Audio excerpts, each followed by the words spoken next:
Reconhecer os próprios desejos é uma arte, inclusive uma arte extremamente sofisticada. Afinal, se reconhecer os nossos próprios desejos fosse tão fácil assim, a gente não precisaria de tanto tempo na terapia para descobrir o que a gente de fato quer ou o que a vida quer de nós. Se você ainda não me conhece, eu sou a Jéssica Petit, socióloga e filósofa, e com essa aula eu quero te ajudar a perceber três coisas que estão te atrapalhando na hora de reconhecer os seus próprios desejos. Eu tenho certeza que você sequer pensou na possibilidade dessa terceira existir ou estar te atrapalhando. Eu espero que, com o fim dessa aula, você se sinta muito encorajada, encorajado para assumir o compromisso com o seu próprio caminho, reconhecer os seus próprios desejos e se tornar uma pessoa realizada e realizadora. Afinal, essa é uma função do desejo. Desejo, para a filosofia do Spinoza, são afetos.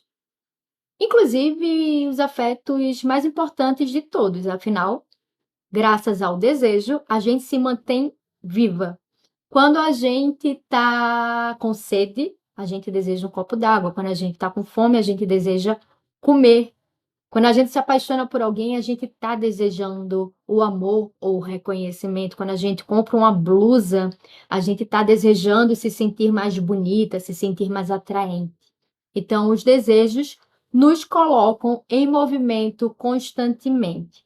É por isso que não existe isso de pessoas que não desejam nada. Nós estamos sempre desejando alguma coisa. Quem não deseja já morreu. O desejo nos mantém vivas. Inclusive, essa é a função do desejo, segundo Spinoza. O Spinoza vai dizer que o desejo ele está relacionado ao conato, que é a capacidade da gente perseverar na própria existência. Nós temos um desejo assim muito primário, que é o desejo de sobreviver, de existir, de pertencer, inclusive o desejo de estar viva. E isso tem uma relação direta com a primeira coisa que está te atrapalhando na hora de você reconhecer os seus desejos mais profundos. Nós, seres humanos, somos animais sociais. Isso significa que a gente precisa do nosso meio, da sociedade, do nosso grupo para poder sobreviver. Na sociologia, a gente vai dizer que os fatos sociais estão o tempo todo impondo padrões de comportamento, de expectativas em nós. Eu vou trocar esse conceito por expectativas sociais para que fique mais claro. O grupo no qual a gente pertence, seja ele a família, o grupo de amigo, a faculdade, o mercado de trabalho, a igreja, todos eles são repletos de normas, de condutas que estão constantemente sendo impostas. E aí, como nós temos esse desejo básico de pertencer, de existir, de sobreviver, de ser amada, de ser reconhecida, de ser validada, a nossa tendência vai ser acatar com essas imposições. Quantas e quantas pessoas vocês não conhecem que escolheram uma profissão por pressão social, ou até mesmo que se casaram por pressão social? Isso está o tempo todo acontecendo, e essas expectativas sociais, quando a gente está no padrão um tanto quanto inconsciente, a gente acata sem pensar, a gente segue o bonde, porque a gente acha que se a gente seguir essas regras e essas normas, a gente vai conseguir ser feliz e ser realizada, que inclusive é um desejo que todos nós temos, né? Ninguém, em sã consciência, vai desejar o próprio mal. Ninguém.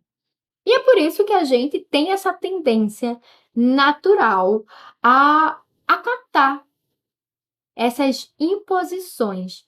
Só que quando a gente vive uma vida muito influenciada pelos desejos dos outros, o resultado disso é um tanto quanto catastrófico, porque a gente vai se sentir insatisfeita constantemente.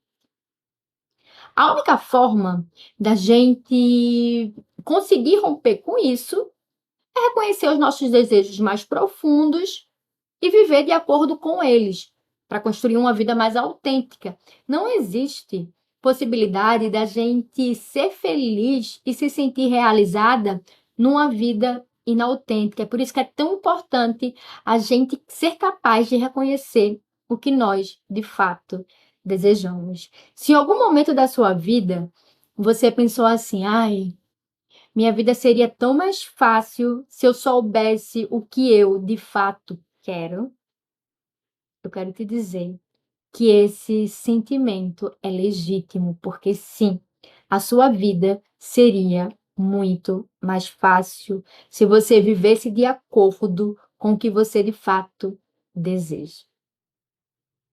A segunda coisa que nos atrapalha muito na hora de reconhecer os nossos desejos são os nossos afetos tristes. Por exemplo, quando a gente se sente muito pressionada a desejar coisas que a gente acha que as pessoas estão desejando para nós, a nossa tendência vai ser se sentir extremamente culpada. Por quê? Porque a culpa tem essa relação entre eu acho que eu deveria desejar o que as pessoas desejam para mim, mas no fundo eu desejo outra coisa e eu não tenho coragem de assumir.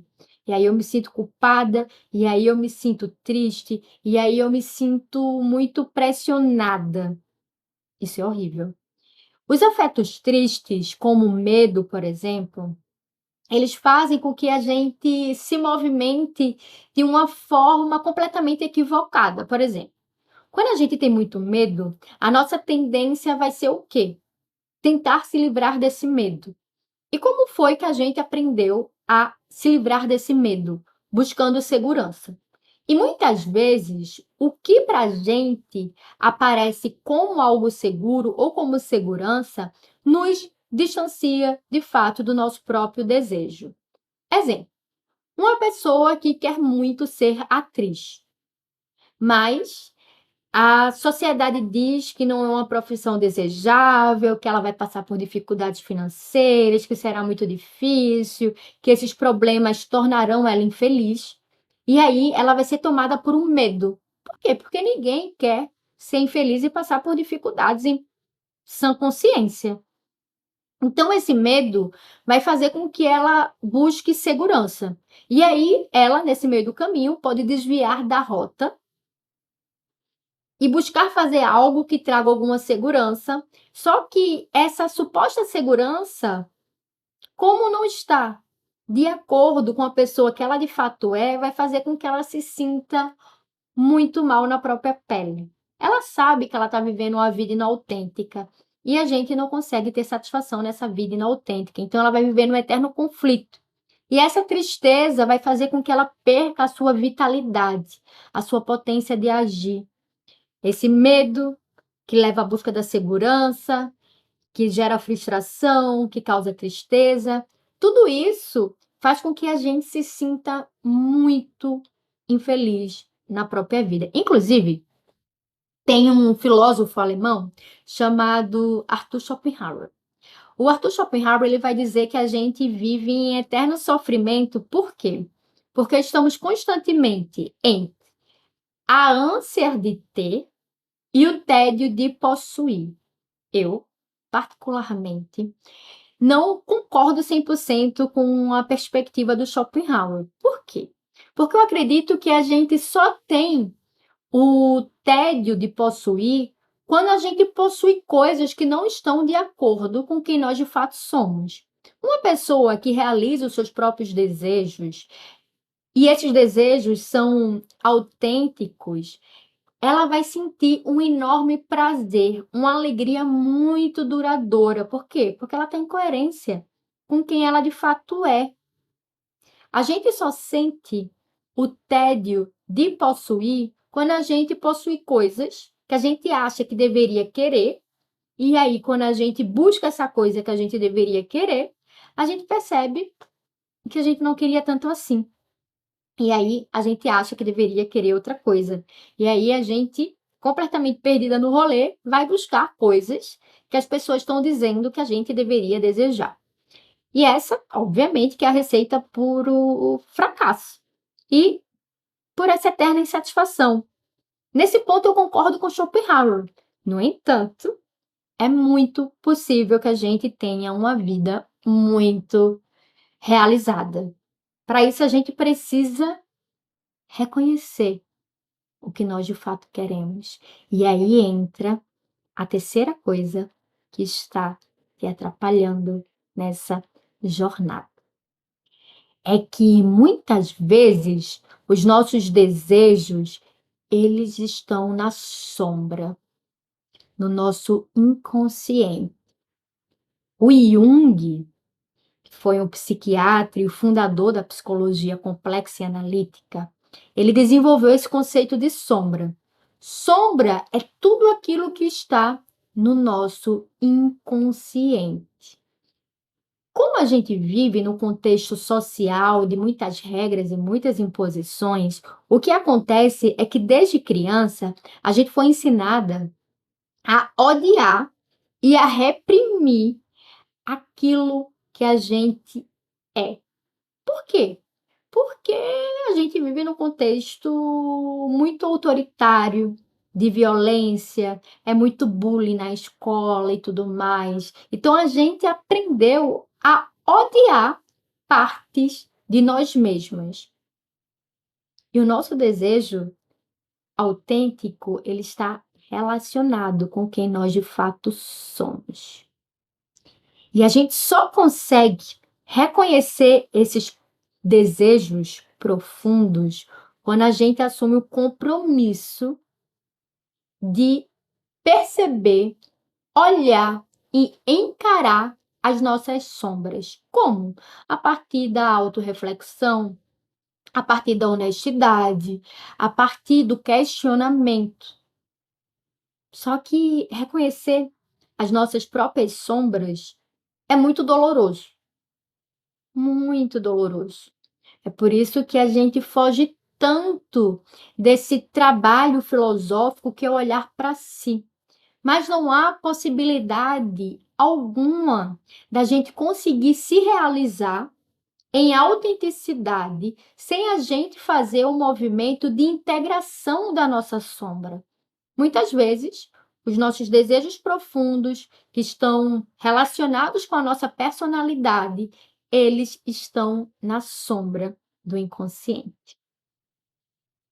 É por isso que reconhecer os desejos é tão difícil, porque se a gente está o tempo todo negando a si mesma, a gente também está negando os nossos próprios desejos.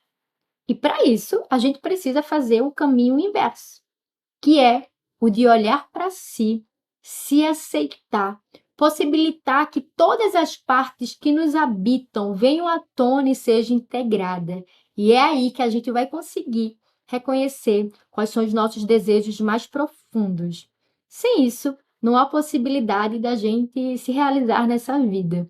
E o que eu espero de você nessa jornada é coragem.